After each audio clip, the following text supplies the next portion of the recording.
Hey everyone, I'm Todd Tank with SeaCoast Homes. Welcome to another edition of Tank Talk.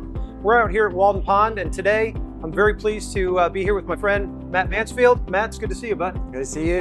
Matt's from Mansfield HVAC. He actually did not just the HVAC system here, but he also did the electrical. His company does plumbing and gas, so we're really blessed to have this relationship with Matt and his team at Mansfield Sales and Service. Today what we're going to do is we're going to talk about our HVAC system, heating and cooling. We've done a few things that are a little different on this house. Matt, why don't you tell me what's different about the system we have here as to what would be a normal system? Here in this house, we did Trane systems. They're the 17 SEER. The outdoor units are two-stage systems. So these systems, unlike most conventional systems, they can slow themselves down, which gives you much higher SEER rating, much better humidity control. They also have variable speed blowers, so those interact with the thermostat and what's going on in the house to either optimize better cooling or optimize better dehumidification. It'll also optimize the blower. It'll really ramp down the blower. On top of that, these air handlers are these positive pressure air handlers. They're also double wall plastic air handlers that are filled with foam. So these units are up in super hot attics, but these air handlers are R value super high. Plus, with them being positive pressure air handlers, any air leakage through the cabinet is not getting sucked in, it's getting blown out. All air handlers have cabinet leakage, whether you know it or not. Most air handlers, you don't realize that because you're not going to feel the air leakage because it's actually sucking the air in. Todd's going to have full control from his phone, from his thermostat, anywhere he's at, from his computer. On top of that, we're going to pressurize the house. Most homes are going to be negative pressure. All your fans, your hood fans, they're taking air out. And as they're taking air out, it's creating negative pressure. It's going to cause air to suck into the home. We're going to stop that with these positive pressure ventilating features that we have. So it's going to bring in the air through the dehumidifier, bring it back through the AC system, condition that air, creating positive pressure.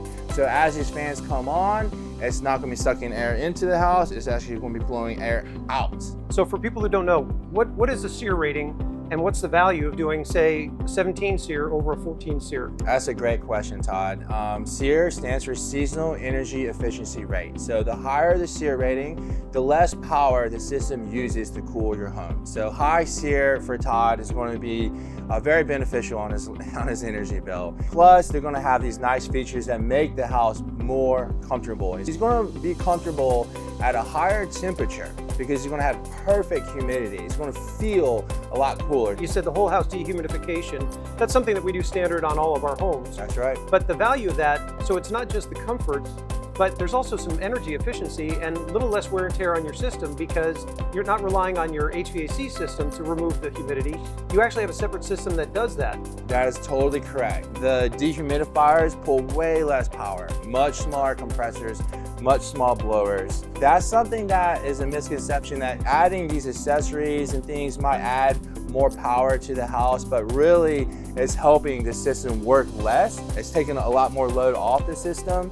One of the things that I've noticed, and we see this in all the houses, and people may, if they've got one of your systems in and they see if we've got the spray foam, there's actually a dump that goes into the attic because we're spraying the roof system, not the ceiling. So basically we're creating a completely encapsulated house. The walls, the roof deck, the floor system, all that's completely encapsulated. So there's not much of a difference in temperature between the main house and the attic because you do have that dump that goes in there and we don't have any insulation. So tell me a little bit about the value of that dump. Why is it that we're putting that in there? Why can't we just do without it? Oh, that's a great question. Normally attics are super extremely hot. Your attic is going to be the same temperature and humidity as a living space. So the ductwork, instead of it being in 120 degree temperature or 140 degree, and the air handler itself, it's going to be in 75 degree temperature. So you're not going to worry about losing heat exchange to the ductwork being in hot heat. You're also not going to worry about the ductwork sweating. You're not going to have to worry about the heat load coming through the ceiling anymore. So that is a super great feature to do. I love the way you've done that. You've changed the thermal envelope from the ceiling level to the roof deck. And everything, all the mechanical, everything that's in the mechanical area in the attic spaces is now in conditioned space. I love the fact that my ductwork, which is basically just R8, that doesn't have to fight through 160-degree temperatures to deliver that cold air to the rest of the house. My systems are sitting in that. They don't have to work that hard. So you talked about the sweating and some of those other issues. So really doing the encapsulated house with the systems that we've got, we've pretty much maximized and created really the best case scenario for what we can do for a heating and cooling system in this house. Right, yeah, so we can monitor your system actually remotely. I have a customer right now, I'm watching right now from my office. We just did a new accessory to his house, and so I'm monitoring it at my office to see how it's doing. But yeah, we have your system, communicating systems, things like that. We can monitor remotely. We can set it up to alert us when there's an error. So the technology on HVAC systems has progressed a lot over the years, and now they're able to give us alerts and let us know when freon pressure is low. I can look on my screen and I can tell you what your air temperature is leaving the unit. I can tell you what the return air temperature is. I can tell you what like I said, the refrigerant pressures are, what RPMs the blower motor is running at. It tells me all of these things, and it also tells me what errors are happening. So before we even come out, we can sometimes bring the parts that we think might be the issue. Yeah, if you get into the communicating systems, we can see everything. We can pretty much diagnose it from our office. The other nice thing is Trane, their home office can see everything too. So if there is some issues and problems and we're having multiple issues, we pick up the phone, we call Trane. It's not us having to prove ourselves. They can just log in. They're right there with you and helps them help us. So that's fantastic. So what we've got is we've got systems that, number one, are smarter, more efficient. We've got higher SEER rating, better energy efficiency from both the heat and the cool.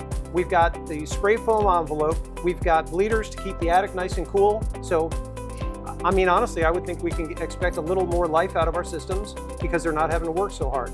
With the smart technology that we've got, I love the idea that you can pre-diagnose something, so that cuts down on your service time, and that can actually be a savings to our clients because they don't have to pay for multiple trips. Basically, they know what they're walking into, and that makes you guys a whole lot more efficient, which gives better service and better value to our clients.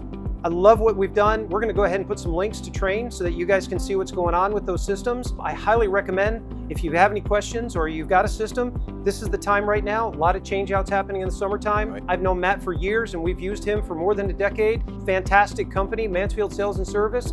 You guys gotta call him if you need a change out, if you're doing a new home. I hope you learned something from these videos because there's an awful lot of stuff going into it. And I just appreciate you guys coming out for this episode of Tank Talk.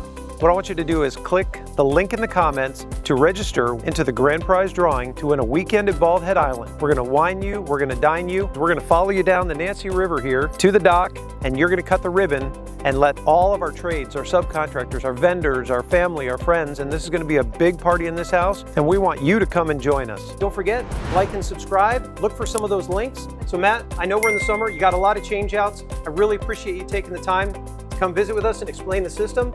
I thank you guys for joining us. I'm Todd Tank, this is Matt Mansfield. This is another edition of Tank Talk, and we look forward to seeing you guys on the next episode.